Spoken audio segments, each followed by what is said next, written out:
દિવસો પણ આપ્યા છે કે એક દિવસે કદાચ ના હોય કનેક્ટિવિટી તો બીજા દિવસે તો 10 દિવસ જેટલો ટાઈમ લાગે. તો આવતીકાલે 11 વાગ્યાથી ઓનલાઈન ગામે ગામથી એગ્રીકલ્ચર ડિપાર્ટમેન્ટની એપ ઉપર આપણે ફોર્મ ભરી અને ગામની અંદરથી નિર્ણય થાય અને જેવું ફોર્મ ભરી જાય એટલે એના ખાતામાં ડાયરેક્ટ પૈસા સીધા જમા થાય એવી વ્યવસ્થા કરી લીધી છે. એની જાણકારી તમને બધાને આપીએ છીએ. હવે એક પ્રશ્ન એની અંદર થશે કે ખાતું એક છે પણ માગવાવાળા 4 ભાઈ છે, ચારે કહે છે કે ભાઈ મને હાલે. તો એમાં તમારે નક્કી કરીને કહેવું પડશે. જો ભેગું ખાતું હોય તો ભેગું જે ખાતું હોય એમાં તમારે એક દાખલો ત્યાંથી લઈને આપવો પડશે કે આ પૈસા સૌથી મોટા ભાઈના ખાતામાં જમા કરાવવા છે કે કોના ખાતામાં. તો એ તમારે ભેગું કરીને નક્કી કરવું પડશે. એ માહિતી એની પત્રક ત્યાંથી આપવું પડશે તમારા વીસીને અને એ તાત્કાલિક પત્રક ત્યાં પહોંચતું કરશે.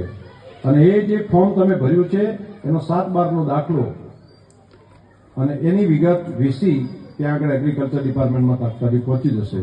અને આ આખી પ્રોસેસ 15 દિવસમાં પૂરી કરી દેવી અને જેમ જેમ ફોર્મ ભરાતા જાય એ પ્રમાણેના ખાતામાં પૈસા જમા થતા જાય. એટલે કોઈ જગ્યાએ તમારે થરા સુધી પણ ધક્કો ખાવાની જરૂર નથી. એની જાણકારી આજે તમને બધાને આપું છું. આ કામ આવતીકાલે 11 વાગ્યાથી આ ફોર્મ ભરવાની પ્રક્રિયા ગામે ગામ ઓનલાઈન વીસી દ્વારા પંચાયત દ્વારા ચાલુ થશે.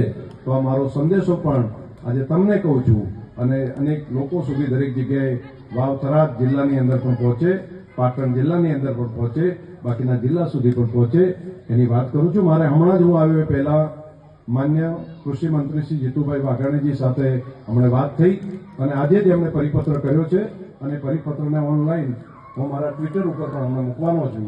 એટલે બધાને એની જાણકારી પણ વિગતવાર બધાને મળી રહેશે. તો આ માહિતી પણ તમને આપું.